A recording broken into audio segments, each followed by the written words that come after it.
موریتانیہ کے قریب کشتی حادثے میں پاکستانیوں کی ہلاکت پر مراکش میں قائم مقام سفیر رابعہ قصوری نے کہا ہے کہ کشتی ڈوبی یا ڈبوئی گئی، اس حوالے سے کچھ نہیں کہا جا سکتا۔ بول نیوز سے گفتگو میں کہا کہ مراکش کی جانب سے 10 پاکستانیوں کے نام دیے گئے ہیں۔ کشتی حادثے میں 45 افراد کی ہلاکت کی تصدیق نہیں کر سکتے۔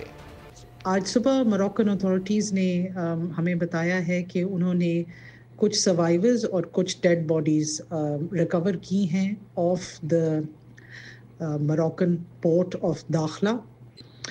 ان کی رپورٹس کے مطابق کچھ شپس تھیں جو موریتانیہ سے کچھ دن پہلے نکلی تھیں، جن میں اراؤنڈ کچھ فگر 80 کا آ رہا ہے، کچھ فگر 60 کا آ رہا ہے، کچھ فگر 40 کا آ رہا ہے، پاکستانیز تھے۔ The boat capsized near Dakhla port. So I was saying کہ there are 35 survivors، لیکن ابھی تک کنفرم نہیں ہے کہ وہ سب پاکستانی ہیں یا نہیں ہیں۔